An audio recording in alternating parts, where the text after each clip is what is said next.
অনেক ইস্যু আছে, স্থানীয় ইস্যু আমাদের। এই যে এখানে এখন বর্তমানে দাঁড়িয়ে আছি হেমদাবাদ ব্লকের। প্রথম কথা হচ্ছে হেমদাবাদ ব্লক পিছিয়ে পড়া, হেমদাবাদ না পুরো পশ্চিমবাংলায় উত্তর দিনাজপুর পিছিয়ে পড়া জেলার মধ্যে হেমদাবাদ ব্লক হচ্ছে আরো বেশি পিছিয়ে পড়া।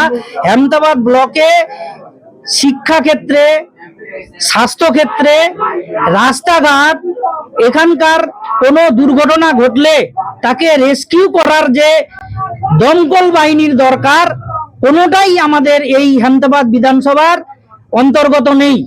প্রথম আমাদের দাবি থাকবে এখানে আমরা যেন একটা কলেজ স্থাপিত করতে পারি। তার সাথে সাথে এখানে স্বাস্থ্য ব্যবস্থা এত খারাপ যে এখানে কোনো একজন রোগী যদি এই স্বাস্থ্য কেন্দ্রে আসে সঙ্গে সঙ্গে ওনাকে রেফার করে অন্যত্র রেফার করে দেওয়া যায়, এটা যেন না হয়। তার দ্বিতীয়ত দাবি থাকবে এখানে রাস্তাঘাটে চলতে গেলে অনেক জায়গায় বিভিন্ন রকমের দুর্ঘটনা হয়, সেই দুর্ঘটনাকে রেস্কিউ করে বিভিন্ন হাসপাতালে, স্বাস্থ্য কেন্দ্রে নিয়ে যাওয়ার জন্য যে দমকল বাহিনীর দরকার, কোথাও যদি আগুন লাগে সেখানে আগুন নেভানোর জন্য যে দমকল কেন্দ্র দরকার, এখানে কিছুই নাই। সেটা আমাদের প্রথম প্রাধান্য থাকবে। এবং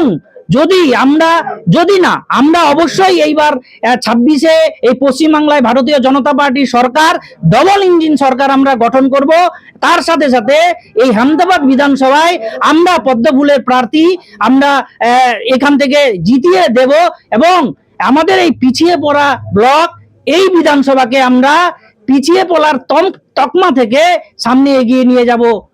এর সাথে সাথে অনেক রকম ইস্যু আমাদের আছে, আমরা ধীরে ধীরে আপনাদের সকলকে জানাবো যে এই পিছিয়ে পড়া যে অ্যাসেম্বলি, পিছিয়ে পড়া বিধানসভা, এই পিছিয়ে পড়া ব্লক কোথায় দাঁড়িয়েছে, এইটা আপনাদের কাছে ধীরে ধীরে আমরা তুলে ধরবো। আপনার নাম অনেকটা লেট করে প্রকাশ করা হয়েছে, সেক্ষেত্রে লড়াই কতটা হবে এবং প্রতিপক্ষ হিসেবে কাকে দেখছেন?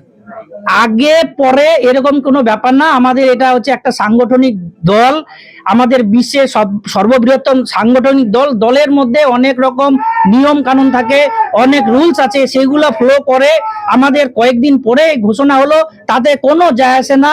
আমি এইখানকার কাজ, আমরা তো সারা বছর ধরে মানুষের পাশে বিভিন্ন কার্যক্রমে আমরা এগিয়ে আছি, সব সময় থাকবো। এই দেরি করে প্রার্থী ঘোষণা হলো, তার কোনো এফেক্ট আমাদের ভারতীয় জনতা পার্টির পক্ষে কোনো আসে যায় না, আগে আর পরে।